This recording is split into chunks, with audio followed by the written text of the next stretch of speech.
welcome to another tutorial on Healthcare Data Analysis Fundamentals in Microsoft Excel, brought to you by Earth Creations.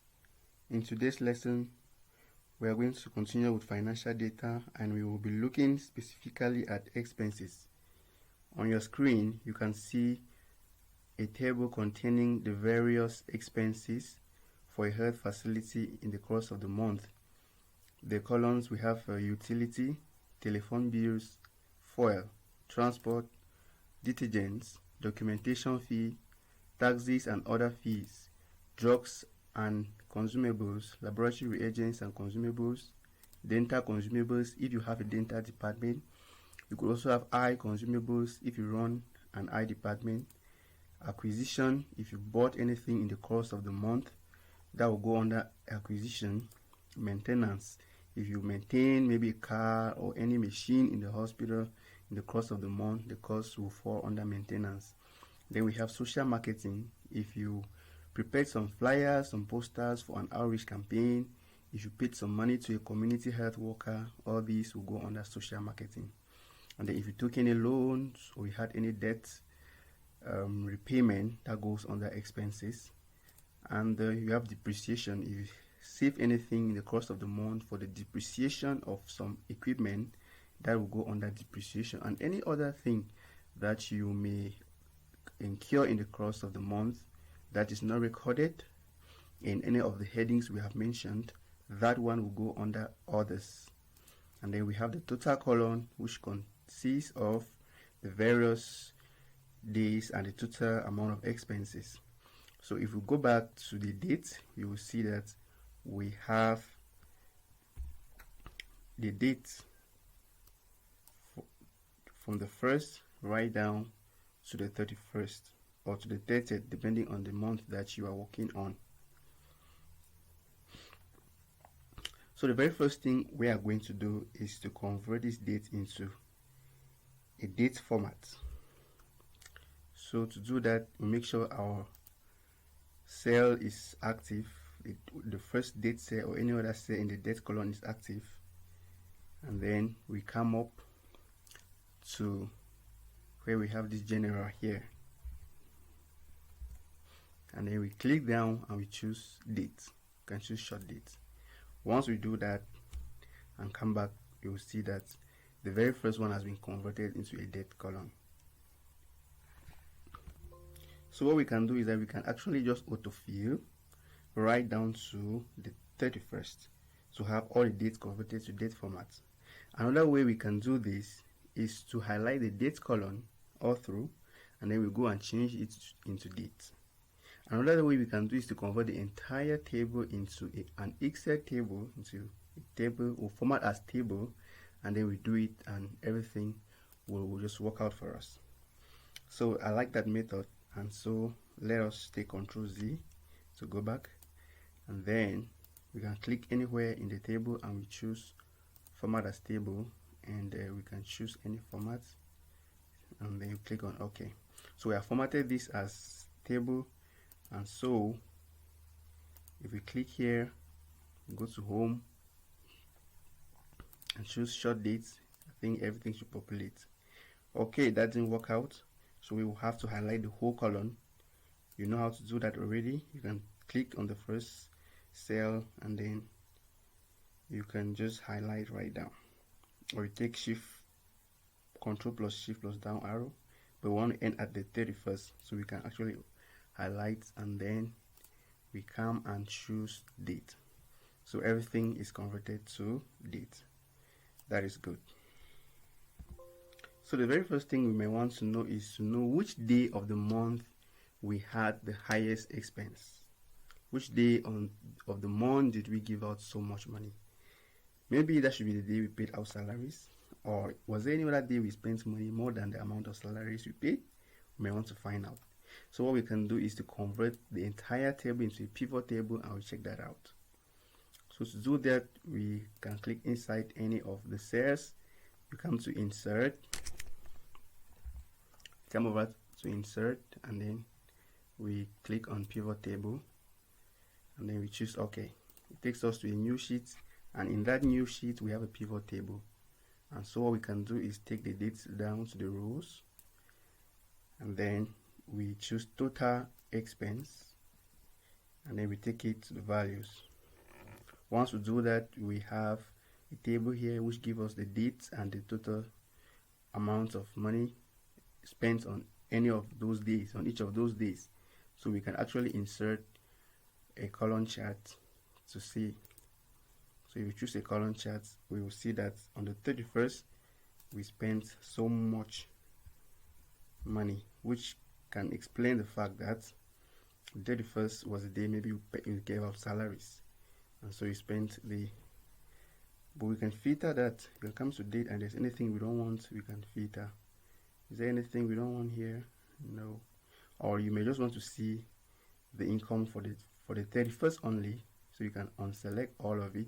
You come right down and you select only 31st, and you click on OK, and the chart automatically adjusts, and you see the income you spent on the 31st. Don't bother about this date here. We have 1900. You can change it to 2022. So we can come to this plus, and we get data labels, and you see how much we spent on the 31st. So we find out that the day that we spent the highest money was the day we paid our salaries, which is explainable. And so another thing we may want to find out from here is the week that we spent so much money. Which week did we spend so much money? Or how much did we spend during the last week of the month, excluding salaries? Did we spend so much money during the last week of the month? So to do that, remember we can add a week number column. We can add a week number column. So we can come over here, we click, right click, choose insert, and we give this one week number.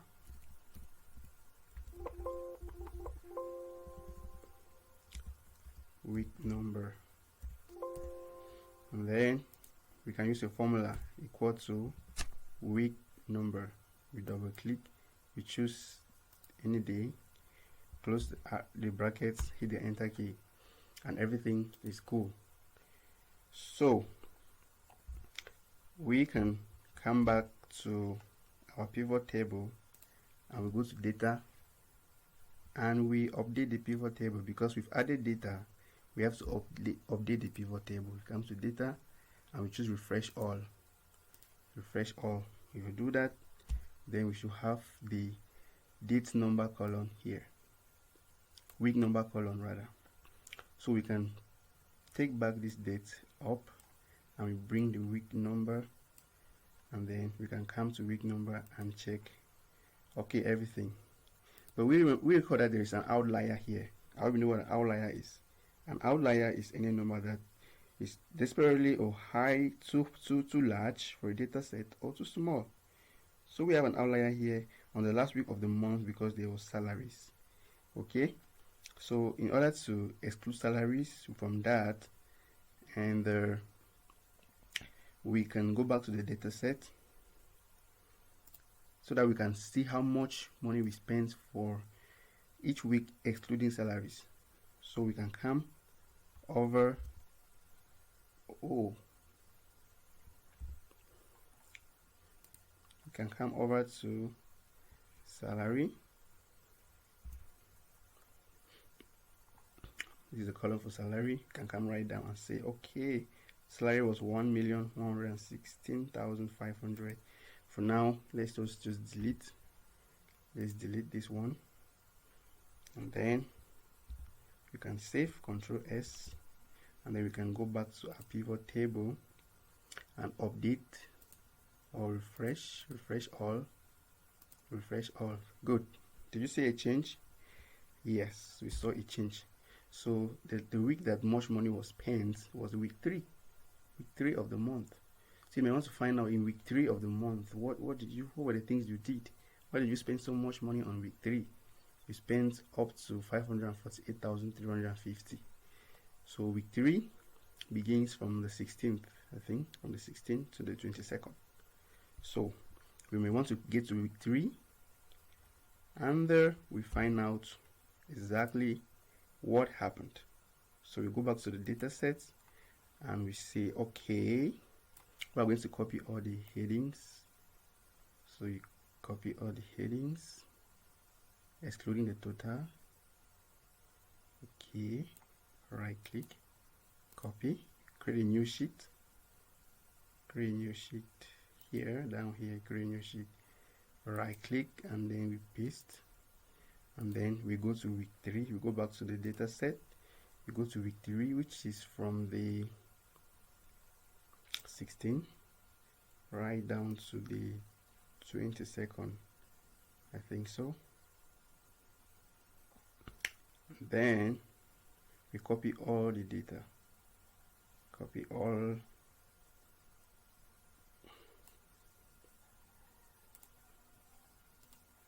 and then we go back to the sheet, then we paste. We can paste as numbers, and then we can have we can now create our total column. So we create the total column down, so we can have total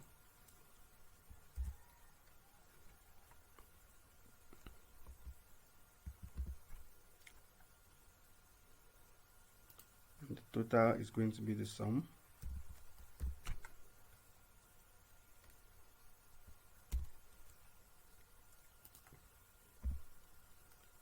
Double click, highlight. Okay, we don't want to get the sum of the week number, so the total will be from salary. So we can say equals to, even though we didn't give any salary, just in the month, so we can just highlight all of it, close, and hit the enter key, and then we autofill.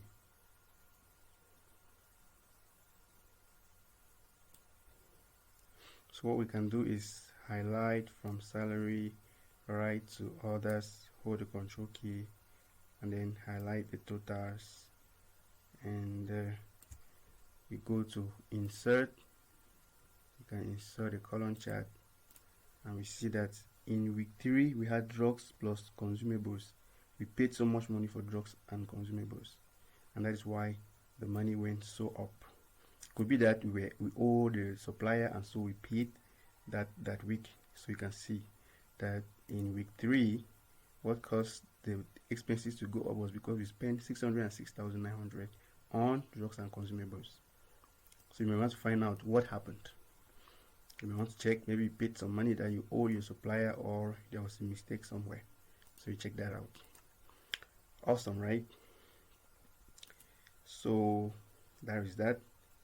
And we may also want to find out which one of these did you spend so much money. Okay, we've done that, and we saw that salaries was the highest, and which one was the least.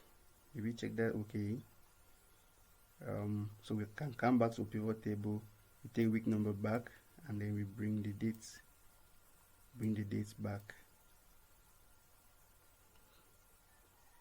No, we've done this already. So we go back to the data and we highlight from salary. No, we leave salary out. We highlight from rent. If you have nothing on rent, it means you are not paying rent, you're using your own building. We highlight everything, we hold the control key, come down, and we start from rent again, and then we highlight right through. This is making great sense to me. I hope it's making great sense to you as well. We insert it, we go to column chart, and we got any problem here? I think so.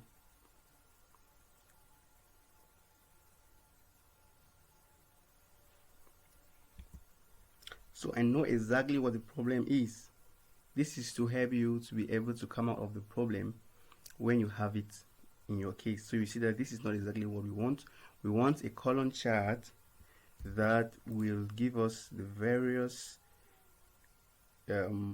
expenditures, not giving us this type of column where you have one here and you have stuff down here for rents and stuff like that. So the issue is that we have not converted our table back into range. So it's still a table.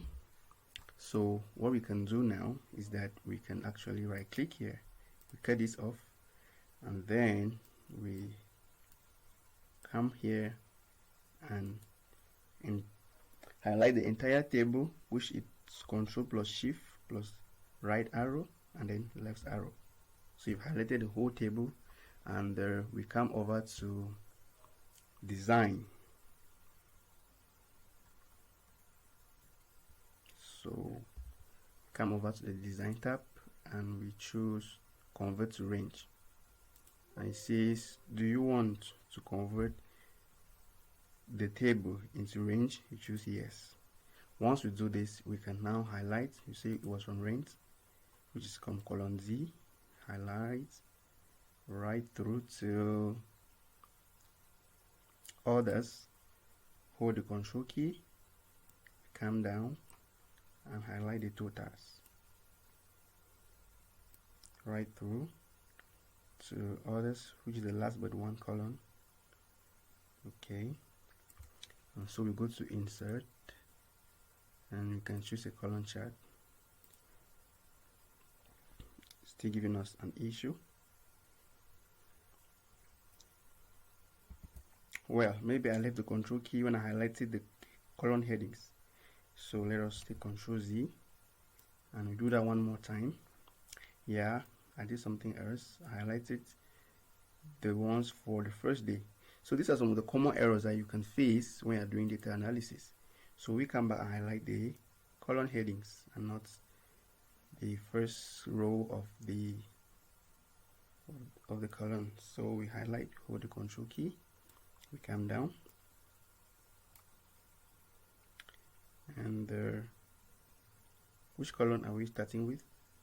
Column Z. Yeah, highlight the totals.